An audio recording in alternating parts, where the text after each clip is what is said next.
laboratory testing, geohazard assessment. And so he completed his master at the University of Tokyo, Japan, a PhD at the University of Alberta, Canada. So Kasha has extensive experience in post earthquake reconnaissance. So you can see many bigger earthquake, and so he has extensive experience.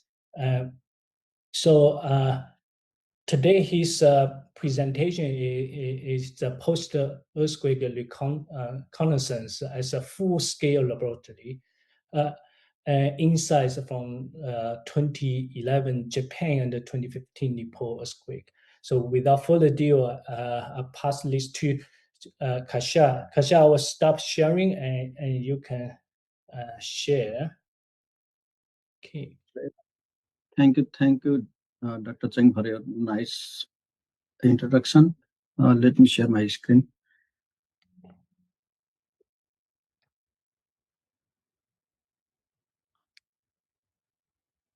So I'll encourage you guys, if you have any question, please type your question in the chat box, and we have a 10-minute Q&A after the presentation. Okay, Kasha, it's all yours. Yeah, can you see my screens presentation? Yeah. Okay, thank you. Thank you, Dr. Cheng, for your nice introduction. So, and thank you, Soil Mechanics and Foundation Division, Canadian Geotechnical Society, for providing me this opportunity. Good afternoon, everyone. Good morning. I'm Keshav Sharma, Senior Soil Mechanics Specialist at BGC Engineering, New Brunswick, Canada. It's Eastern Canada. So I'm presenting very high-level observation from the 2015 Gorkha Nepal earthquake and 2011 Great East Japan earthquake, or simply 2011 Japan or Tohoku earthquake. So, I mean, like, I'm not presenting anything new here, because we know that at least like hundreds of reports have been published since both events, yes, since both earthquakes. So like lots of literatures, lots of reports, lots of modelings, field observations have been published. So yeah, we may aware of that one.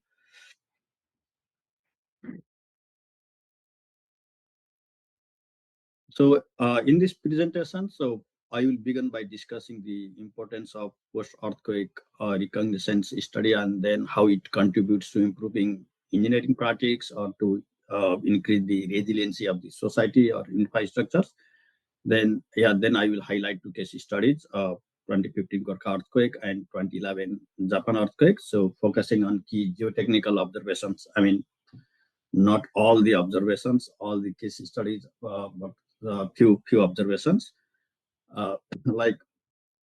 Some background is I was doing my master's at University of Tokyo when the 2011 Japan earthquake occurred. I experienced this earthquake, though I was at like almost 300 kilometers away from the epicenters.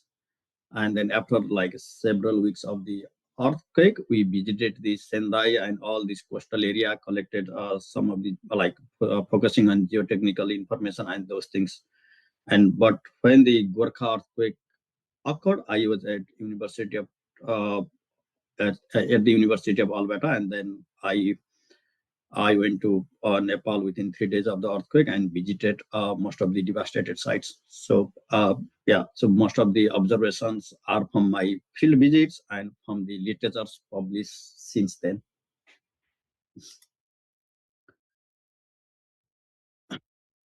So let's talk about the why the post-earthquake study is very important. So there are some very important publications and some reports from geotechnical extreme event recognitions gear teams. So basically, like the ground after the major earthquake, it becomes the full scale laboratory because of the scales, because of these in situ conditions, and because of the natural rain, hedging, because of several things.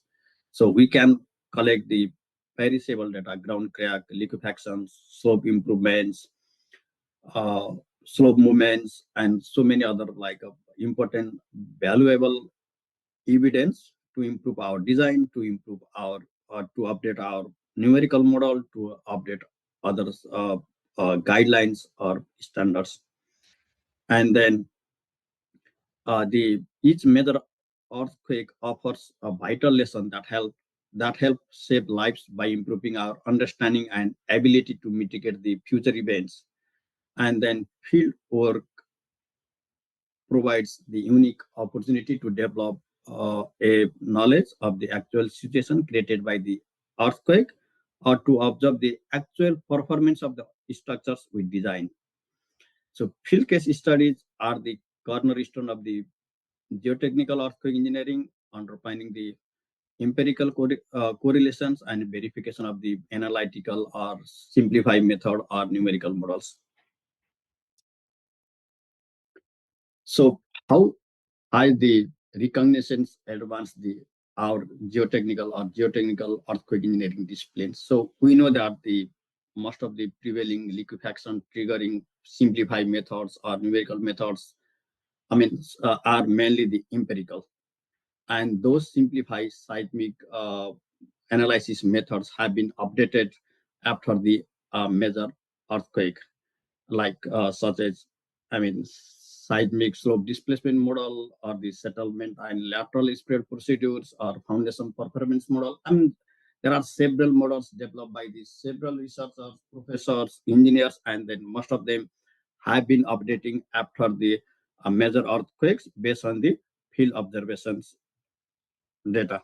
I mean, recently, I think last week, I saw a paper from Professor Rivas from UBC Vancouver. He published an excellent paper on evaluation of liquefaction ejecta potential from the case histories, using 24 liquefaction case histories from research and like over 100 liquefaction case histories from globes. There are so many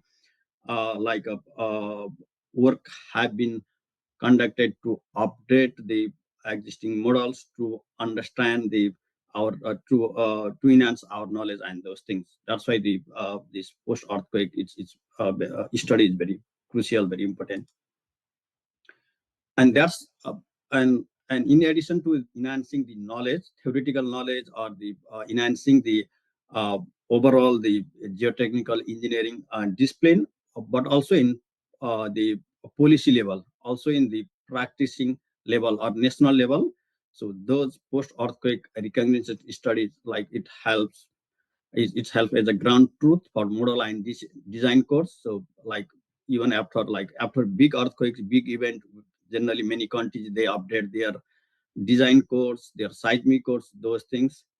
And then it also helps to improve the hazard mapping and seismic microgenations, and it helps definitely enhance resilience planning, and it helps police not only for engineers, it also helps for policymakers, economists, sociologists. Okay, so these are the just backgrounds why the post-earthquake recognition studies are very crucial. So let's go over the case examples. So 2015 Nepal earthquake.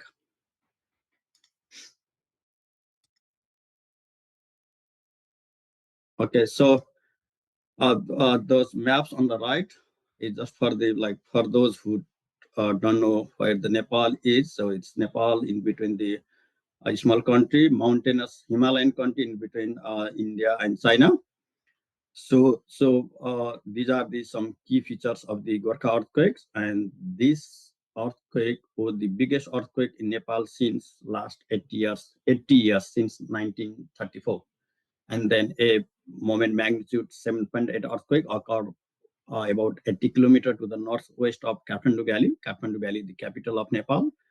And another big aftershock, moment magnitude 7.3, occurred in the same regions, again on May 12, and about 9,000 people were died, and over 20,000 people injured, and 8 million people were affected. At like Nepal's population it's about 30 million, so almost like 1/3 people were affected by this earthquake. And then the damage at least 800,000 houses, like both partially and completely, and then about 4,000 landslides. I mean, there are several papers, they report like number of landslides from few hundred to several thousand. So anyway, the large number of landslides were identified or were observed, and the estimated damage was about $10 billion, nearly half of the gross domestic product of Nepal. And then the Nepal is located in the center of Himalayan concave chain, Himalayan arc, and then Himalayan arc, which marks an active boundary between Indian and Eurasian plate, has caused numerous major earthquakes, like earthquakes of moment magnitude 7.5 or greater in the past century. So you can see these some of the historical earthquake occurred along the Himalayan chain. And then the 2015 Gorkha earthquake were the results of the thrust faulting between the subducting Indian plate over here on south uh, and the Eurasian plate to the north, where the Indian plate approximately uh, moved at 45 per year towards the northern plate. So we are expecting, and then the Gorkha earthquake, the epicenter of the Gorkha earthquake was somewhere here. And then, so even like just for your information, so you can see some big seismic gap over here. Like there was no earthquake since 15th century, and then several papers, several researchers reported that enough strain has been accumulated to cause another big earthquake somewhere here in Nepal. So, and this is the typical ground motions and response spectra. The ground motions was recorded in Kathmandu Valley. So look at the map on right. The epicenter of the earthquake is here, and then this is the Kathmandu Valley, one of the densely populated cities, and then it's a valley. It's like a Mexico City Valley, and then so like we don't have, but we installed like hundreds of seismological stations since that earthquake, but we didn't have the many seismological stations when this earthquake occurred. So, and this is the ground motions measured in Kathmandu Valley above the thick sedimentary deposits, I mean sub-sedimentary deposits. And then we can see the PGA recorded in Kathmandu Valley, its maximum ground accelerations about 160 gal. And then this is the ground motions from the aftershocks, magnitude 7.3 aftershocks. Anyway, like based on this, we can clearly see that the acceleration is the long period ground motions, and then this because of this may be affected by the sub-sedimentary basin effects in Kathmandu Valley, because these deposits, sub-sedimentary deposits in Kathmandu Valley is from few 10 meter to few 100 meters up to around 500 meters. And then, so like I presented some informations of this earthquake, and I mentioned like about 1 million houses were like damaged, 900 people were died. So like many people ask why and then earthquake is like moment magnitude 7.8. It's not even magnitude 8, and then so. But the question is, why would the Nepal earthquake was so destructive? I mean, I try to summarize few of the key points. So the 2015 Gorkha earthquake occurred at shallow depth, around 15 kilometers, with relatively large magnitudes and causing intense ground shaking, though we did have very limited ground motion informations. And then the Himalayan terrain is very steep. The young tectonically active geology and steep slope trigger the widespread landslides and avalanche. And then the damage in Kathmandu Valley might be attributed to the ancient lake deposits that amplified the ground motions and increased damage severity. And many buildings in Nepal were still non-engineered, lack of seismic elements, seismic resistance, and leading to massive structural collapse. And then the populations, major populations are living on steep foothills and that were highly exposed to landslides, ground failure, highly weathered. And definitely the another reason is the insufficient earthquake educations, building codes, lack of building code enforcement, and the emergency response capacity was or is limited. And the key observations are where the directivity, seismic directivity, side effects, basin amplifications, slope failure, landslides, ground deformations, rock falls, even avalanche, liquefactions, and ground settlement. It's localized, not the widespread, and lack of ground data and instrumentations. So the epicenter was, I mean, what I know is rupture directivity or seismic directivity is, I mean, I'm not the seismologist and then I have very limited knowledge, but it's the combined effect of rupture propagations, earthquake source radiation patterns, or particle motion polarization, something like that. But even based on the field observations, based on the fatality rate and the damage observations, it's very clear that this earthquake has the directivity, has some directivity. So look at here the earthquake generated strong motions eastward the rupture. So epicenter was here, and then even the damage we observed the damage even like at a distance 200 kilometers towards the east, but when we visited the west side, even 10 kilometers from epicenter, we didn't notice like a significant damage.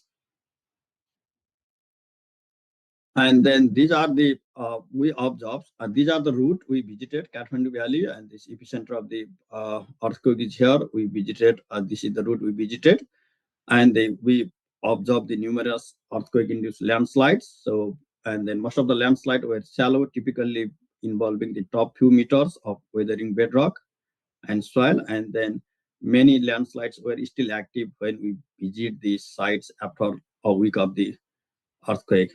And then most of the or many shallow landslides are like kind of cotton field slopes and road embankment without proper designs, because of without proper designs and without proper compactions and those things. Those resulted numerous shallow landslides, especially along these roads and highways.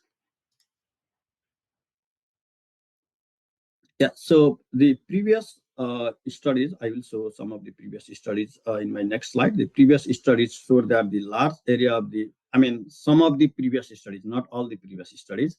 So the large area of the Kathmandu Valley is susceptible to liquefactions. However, the liquefaction triggered by this earthquake appears to be fairly limited and localized. It might be attributed to the PGA value. The PGA value was like 0.18 in Kathmandu, but the expected or designed PGA value for Kathmandu was 0.3. They updated the design PGA value after this earthquake to 0.36 or 0.4. And then earthquake occurred during the dry season. So groundwater table was very high. The depth of the groundwater table was very high, maybe because of that one, because of the low PGA and because of the dry season. So the liquefaction was limited and localized, though we observed the liquefaction at several several reports and papers. They reported over 30 liquefactions within sites within Kathmandu Valley. And these are some typicals like ground fissures, boiled lands, sands, and those things. Yeah, so I mean, I also want to highlight like here is why the post-earthquake observations or study is important. So these are the three maps, B, C, and D, three maps prepared by the three organizations or three researchers using the different simplified liquefaction assessment methods. And then look at that one. Like, I mean, the liquefaction maps are contrasting with each other and have been, I mean, these maps have been used for planning purpose by different organizations, even the governments. Some of the map were prepared in 2000, and since then we didn't have the earthquake. So like things I want to highlight it here is, so we had these maps, and this Gorkha 2015 Gorkha earthquake, it's kind of provided an opportunity to update the liquefactions map we have. And look at this, look at the map C. So this study was conducted in 2002, and then it's based on this map, I can say that most of the area in Kathmandu Valley was least susceptible to liquefactions. And then this map considered the PGA 0.3 and even higher earthquake, but we observed the several liquefactions even at PGA value 0.18. Those liquefactions were localized and those things. And then another interesting observations, I'm not presenting those results here, but another interesting observations from the researcher from Japan is they did SPT test on the liquefied sites immediately after the earthquake, and they did the liquefaction analysis using the several simplified methods, and then they found that the existing SPT based liquefaction trigger criteria are chart calibrated for clean quartz sand may be misleading for Kathmandu, because Kathmandu soil in Kathmandu has significant amount of mica. And then though the magnitude of the earthquake, I mean, it's 7.8, and then we have observed the significant number of the local side effects. It can be swell and basin effects, ridge effects, and those things. So, I mean, I'm presenting very few case studies. So this is the map of Kathmandu Valley. So, and these are the study area. Area we visited, and then based on just the one area, let's focus on the Gongub area, and this is the geological map of that area, and then the blue thick line is the river, and then look at that, the number of building damage on younger deposits, younger soil is significantly higher than compared to this one. And then in terms of the edge of the building, the buildings along the river or the building on the relatively young soil are relatively new buildings, but they were collapsed. So that's why, I mean, there are several other I have published one paper on the local side effects. There are several other case studies, and even the most of the buildings on the fill material, kind of cut and fill, most of the new settlement, new buildings developed in fill material were significantly damaged as compared to the buildings built on the old deposits. And even interesting things is the most of the high-rise building. The high-rise buildings means in Kathmandu, high-rise mainly 10 to 20 story, and these high-rise buildings are the relatively newer buildings, maybe 10 years, 15 years old at the time of the earthquake, and mostly these buildings are well engineered, designed by the professional engineers, but those buildings, high-rise buildings, experience the significant damage.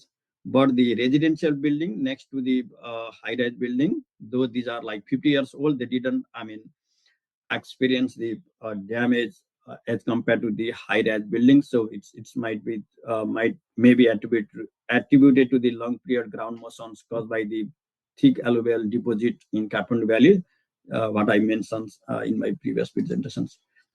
And we also observe some of because Nepal is like a mountainous country, and we observe the buildings or public or resident buildings located on the ridge, on the top of the ridge, experience severe damage as compared to the buildings on the as compared to the buildings on the valley.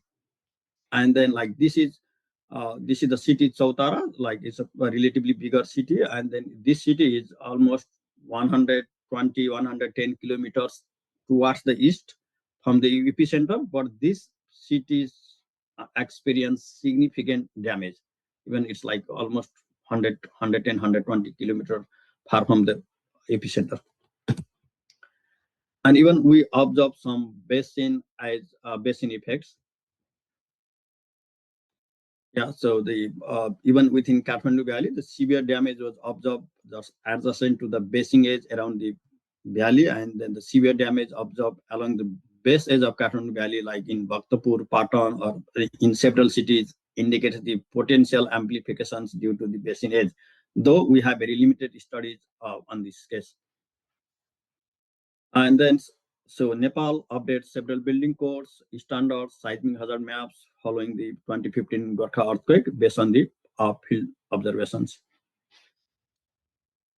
So, so lesson learned, and then these things from the Gorkha earthquake, it's highlighted the high susceptibility of the weather and fracture Himalayan slope.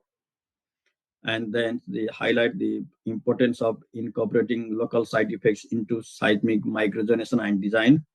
The building code we hired like didn't recognize the like sites like soil conditions and local side defects in the past, and the cut and fill slope road embankment without proper design that's like resulted in a large number of these shallow landslides. So we need the stricter very like a stricter geotechnical construction practice, and then we need improved station network and instrumentations like for ground motions and for the hazard assessment and design refinement.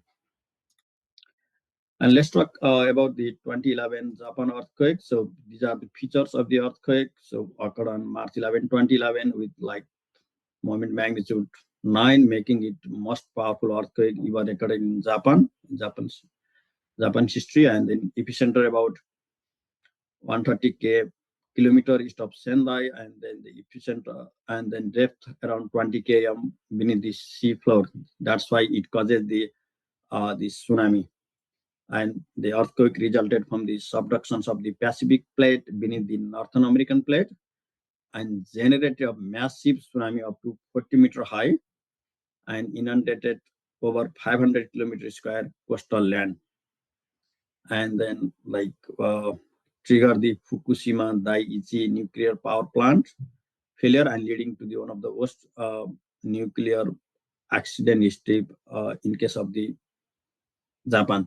So like the Fukushima nuclear power plant is I believe it's like about 300 kilometers from my university at that time, and the university was closed for almost for a month, and many international students like me they went back to the home country, and then even that Tokyo city is like one of the dense city in the world, and even that was relatively quiet at that time because of those news from the because of the news of the Fukushima nuclear power plant. And then this earthquake recorded very strong ground shaking. I mean, like PG up to 3G locally, and many accelerometers exceeded their design limits, and thousands of aftershock, including several 7+ events, occurred over the following months. And we can see that look at the PGA map here along the coastal. The horizontal maximum accelerations have been like recorded with value above 2G, like mostly the red areas. And field observations. So widespread liquefaction, lateral spreading, embankment failure, and the port structure damage especially in reclaimed areas like Chiba, Tokyo Bay, Sendai, and lateral spreading causing significant damage to the quay wall, pipelines, utilities, and the bridges, and then ground settlement in soft deposits, especially in the cotton fields, and then reclaimed lands lead to failure of the residential and industrial infrastructures, and embankment failure and slumping along the highways and railways disrupted the critical lifelines. and seawall failures due to the combined. It's not the most of the coastal infrastructures like didn't fail because of the earthquake only. It's also failed because of the tsunami effects. Because like they didn't consider that level of the tsunami. Like the tsunami tide was almost 40-45 meter high. And then even the pile foundations, well-designed pile foundations suffer the bending and shear failure due to the lateral spreading. Buried pipelines, manholes were uplifted and displaced by the liquefaction-induced flotations, an area with the pre-improved ground. Yeah, like we have seen this severe liquefactions, ground is lateral spreading in the reclaimed area, but the reclaimed area treated for liquefactions are like perform very well. So the area with pre-improved ground, sand compactions, deep mixing show the remarkable better performance, and the dense KNet and arrays provided like a very good data or soil response data. And those KNet and KIKNet are the nationwide strong motion seismic network in Japan that record the ground motion at surface. That generally cannot record the ground motion at surface, and the KIKNet record the ground motion at surface and borehole depths. And these are the some photos from the field visits, and mostly from the field visits, and some of the from the literatures. And you can see the destroyed the community behind the seawalls over here, and boiled sand on the field. And these are the like a kind of interesting photos. The manholes were uplifted, and then so if we look at here, the manholes, this was uplifted because of the backfill liquefactions on manhole, but we didn't see the liquefactions on the farm. So this might be because of the liquefied, like because of liquefaction of the backfill material, or when the backfill was not compacted as per requirement, and this tilted house situated on the liquefied soil. And then ground failure in the new developed housing lands on hills, and the failed piles, and the failed roadway. Yeah, so I would like to present some of the kind of case studies, or some of the liquefactions and ground deformations observations. So mostly the recently reclaimed lands were damaged by soil liquefactions, and then even those lands were like almost 400 kilometers away from the epicenter. And even the peak ground accelerations recorded in Tokyo, or around the Tokyo, was like was around 0.3 G, but we observe like widespread liquefactions. And then one of the key findings from these visits, or from these studies, is that the soil is greatly influenced the liquefaction susceptibility. I mean, look at here, the red is liquefactions, and blue no liquefactions, and then the blue area is the older part of the city, and the red area is the recently new part of the city. So, and this map is from the Urayasu city, the older sandy deposits. It's like over 1,000 years old on the old, and we didn't see the liquefactions over here. But the new liquefied sites were developed after 1960, so that means almost 50 years old only.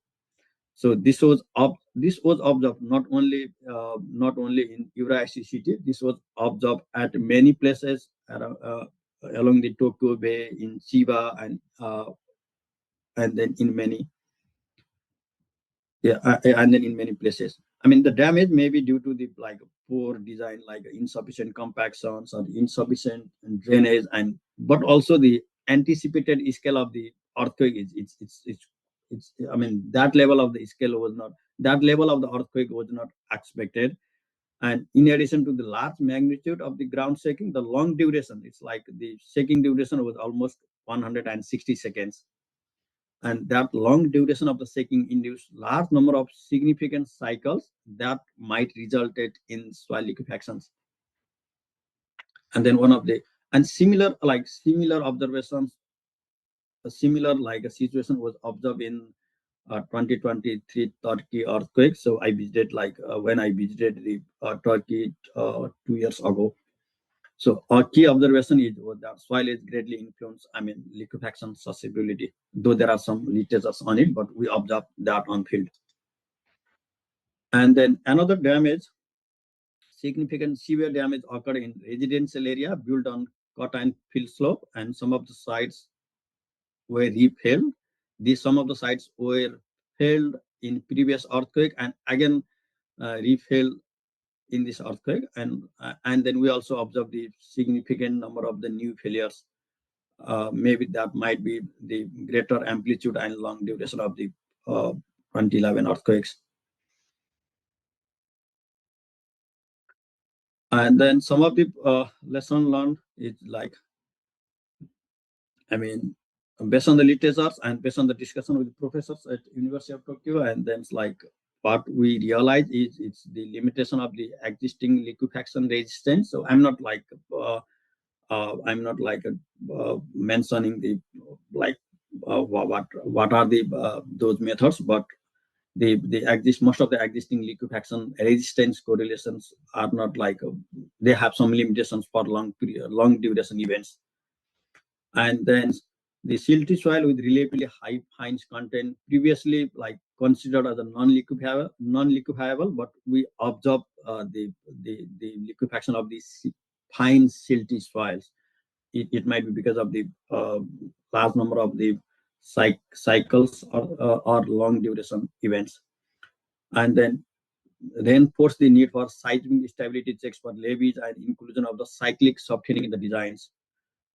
And then one of the key lessons learned is the integration of the tsunami loading and multi-hazard effects in coastal infrastructure design. And then this event highlighted the importance of soil structure interaction, backfill densifications. We have observed significant number of the manhole uplifted and improved design system for coastal facilities.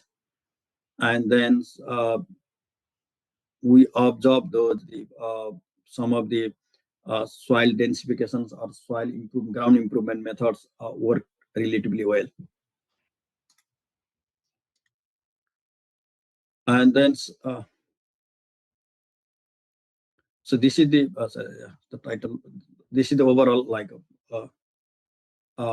conclusions or the concluding remarks. The post-earthquake studies serve as a full-scale lab.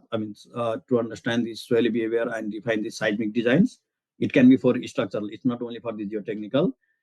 And the Gorkha earthquake, it's revealed the slope failure, side effects, and need for better codes and better construction practice for road development or for cut and fills. And then the Japan earthquake exposed liquefaction in seals and reclaimed land. So reclaimed land or fill land should be treated for the seismic load. And monitoring networks provided the vital ground motion data, and that's very good for back analysis and other observations.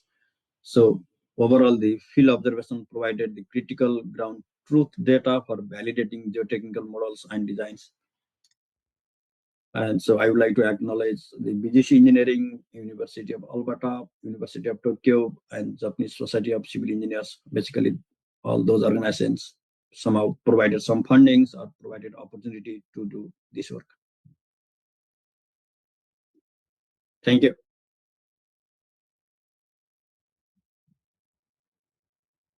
Hey, thank you, Kashyap. Let me see any questions. So you're welcome to type in your question in the chat box. I will read out. Kashyap, you can also navigate through the chat box. Okay. So for the first question is this being recording? Yes, we are recording this, and So for the first workshop, we got the confirmation from both speaker. So we share, upload this recording to the CGS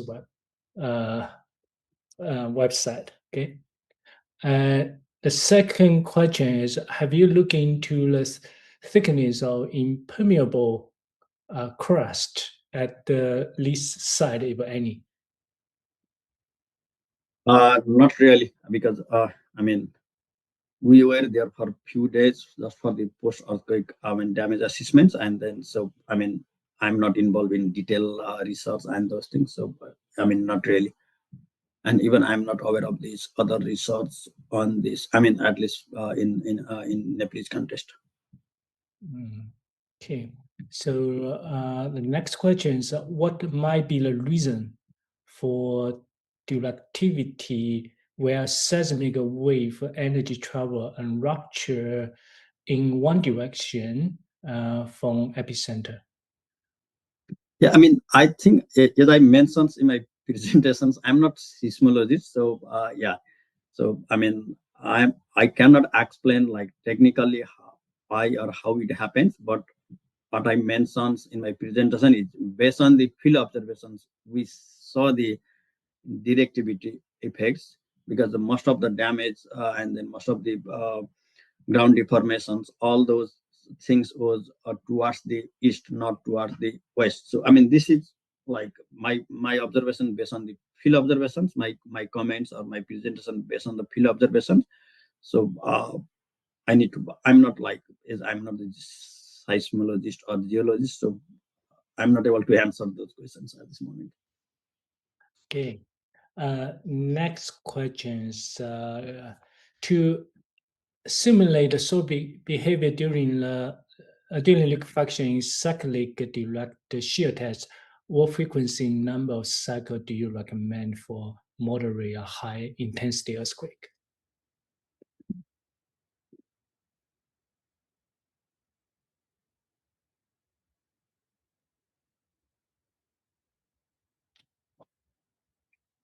Are you able to read this Okay. question? Yeah. Let me check in to accurately simulate.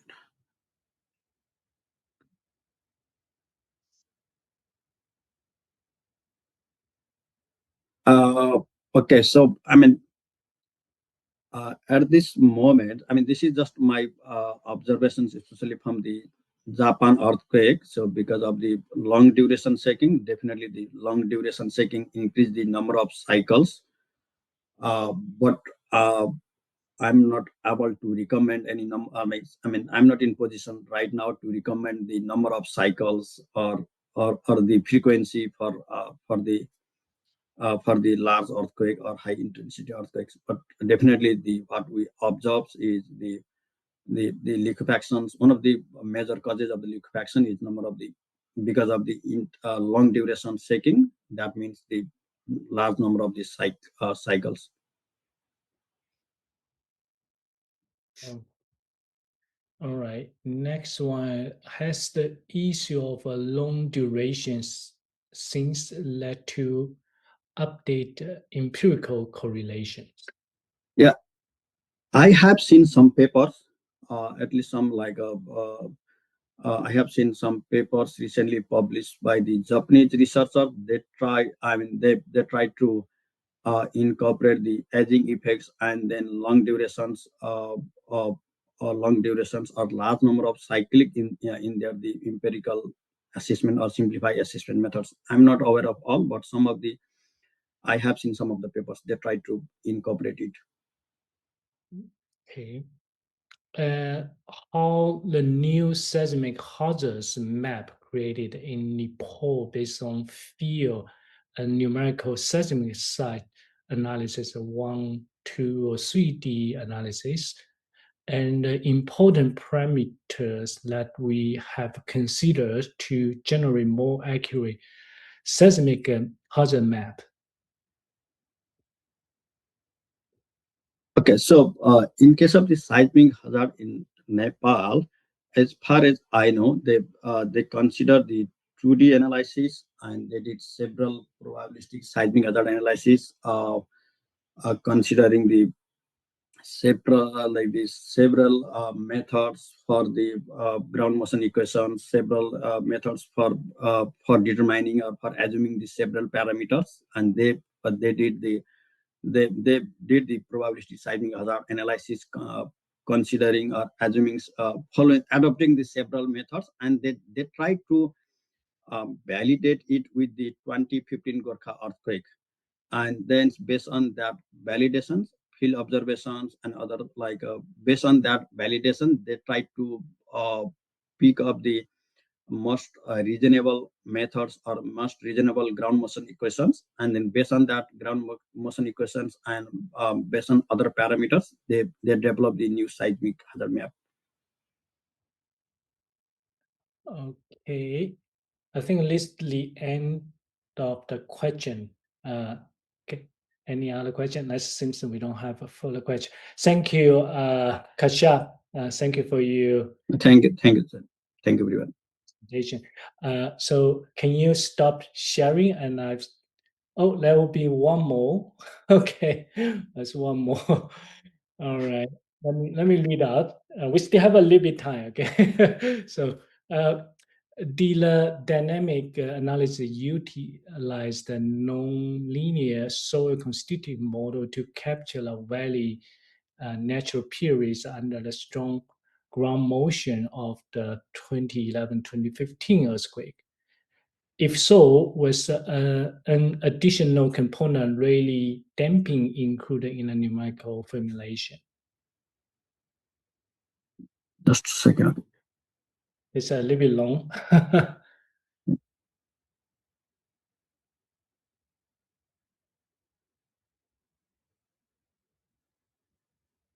I mean, yeah, I'm not aware of what the whether additional component of relief damping included in that model or not. I'm not aware of that one. All right.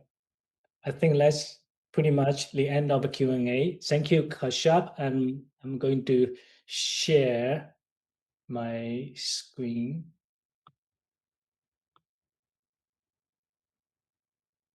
Okay. So, okay.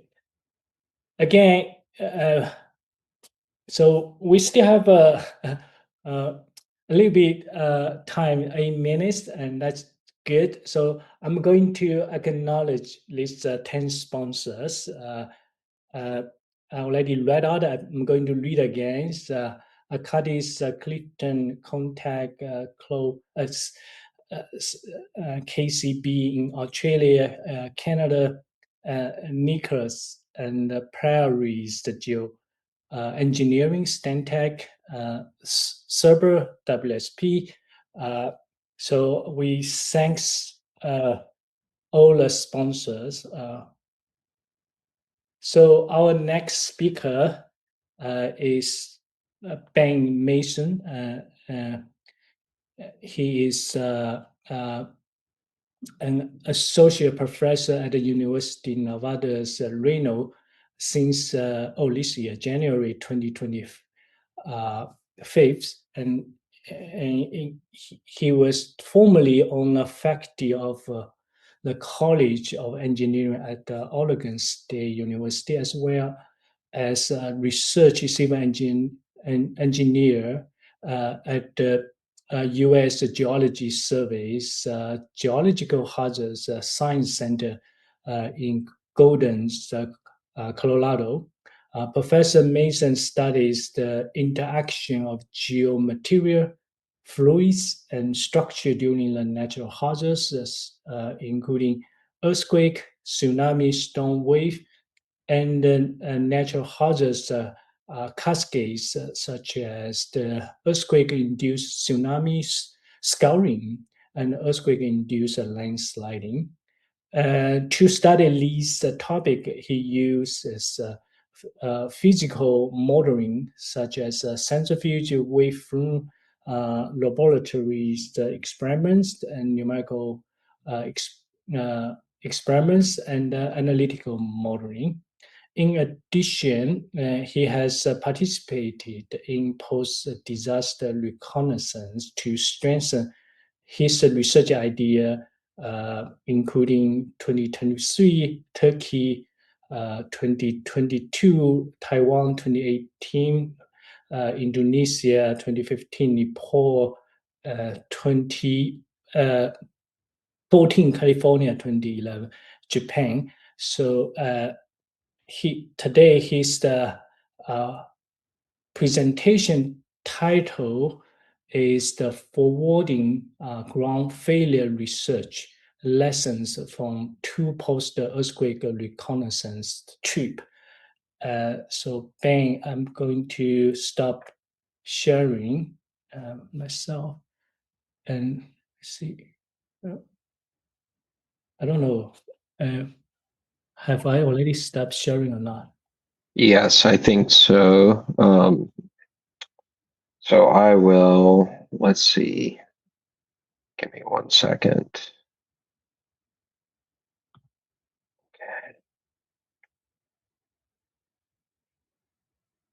Okay, should be okay, yeah. Yeah. Uh, can And you turn into the presentation mode? Let's go. Okay. Thank you. excellent. Okay, well, thank you so much, and thanks for this opportunity. I really appreciate the invitation from CGS.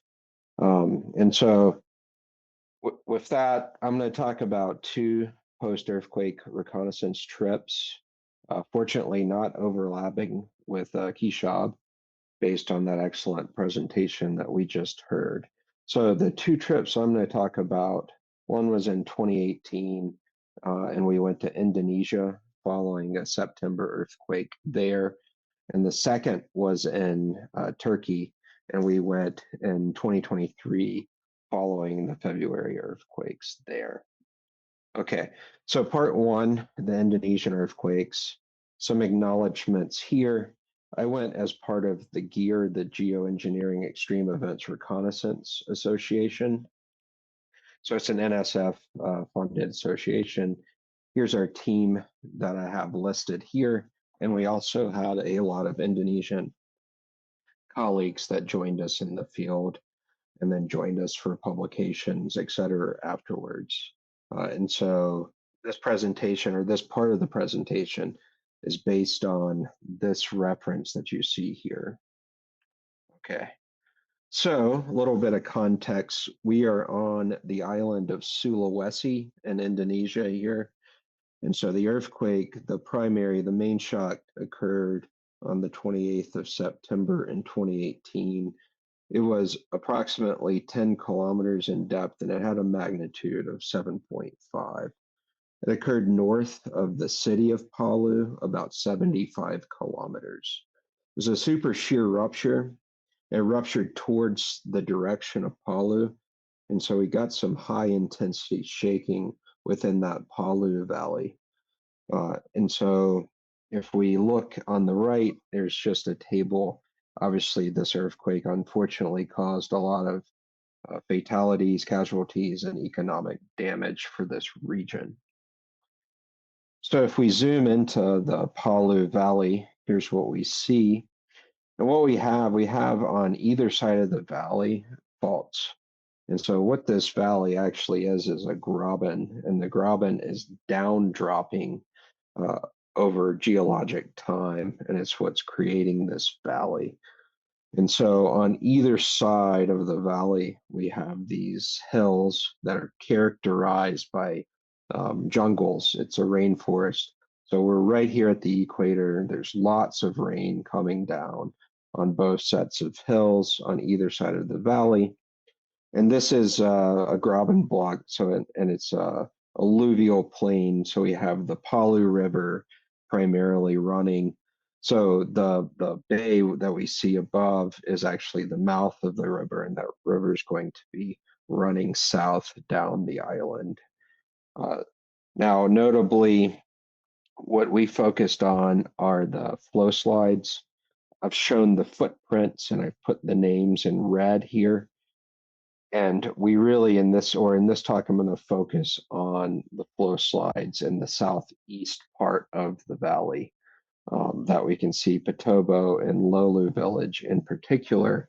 And I'll note up front here that we see an unlined irrigation canal here at the headscarps of these flow slides. And so this area of the Palu Valley was really characterized by agricultural land use and provided a lot of the substance that the people in the actual Palu city used. So if we look at a depositional context, obviously we have these two sets of mountains, lots of water.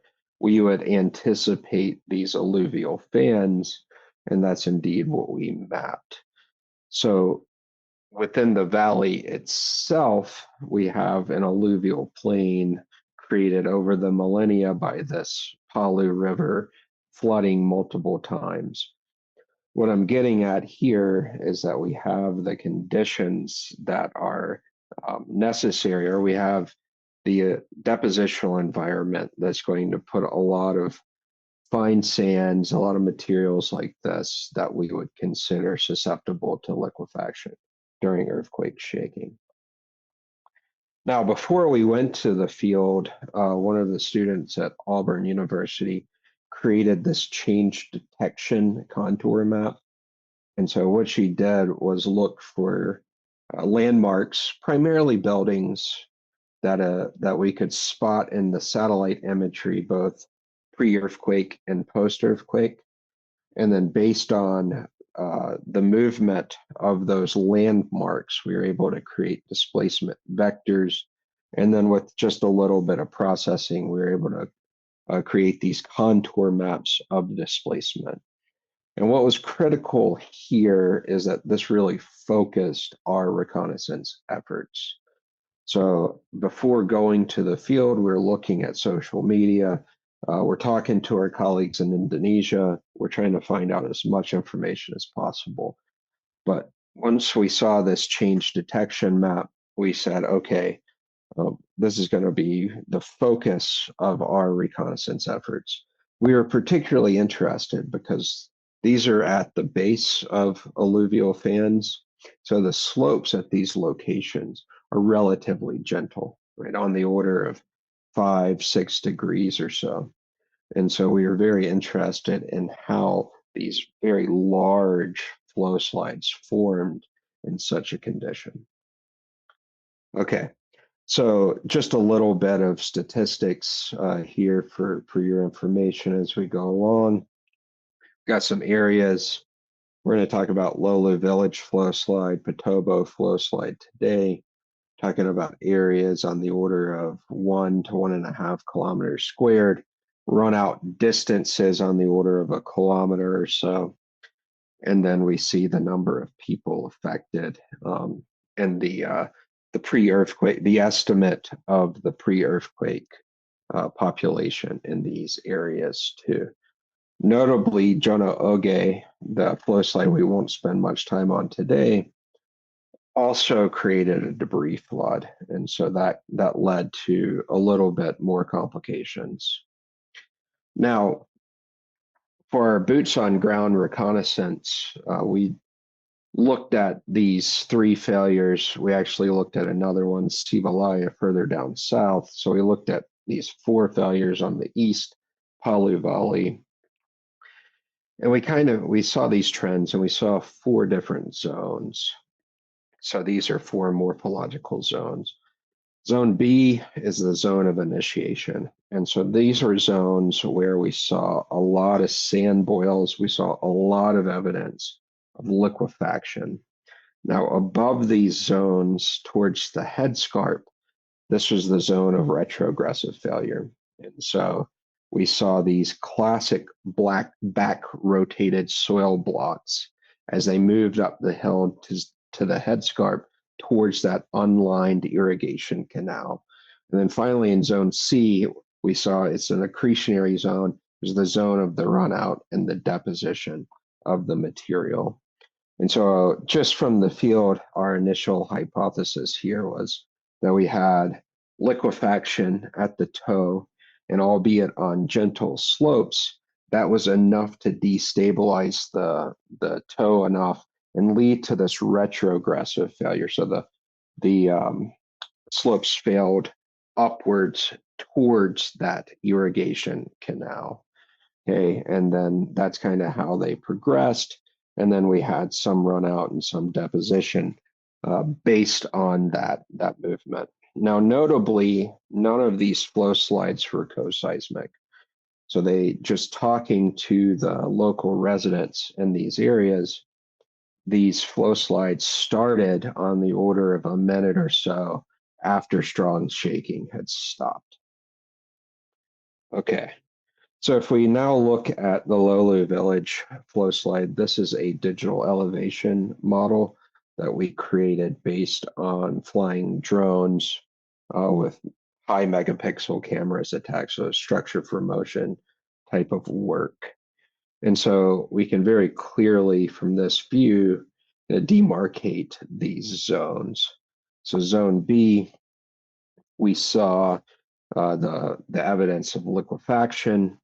Zone A, we saw the tension cracks here. Now, Lolu Village was the case of a flow slide that started initiating, but it got arrested somehow before it turned into a massive flow slide like the other two that I show. And so in zone B, we did see the cracking. We saw the flow slide starting to go, but we saw the arrestment. And here we have a profile AA prime. And so you can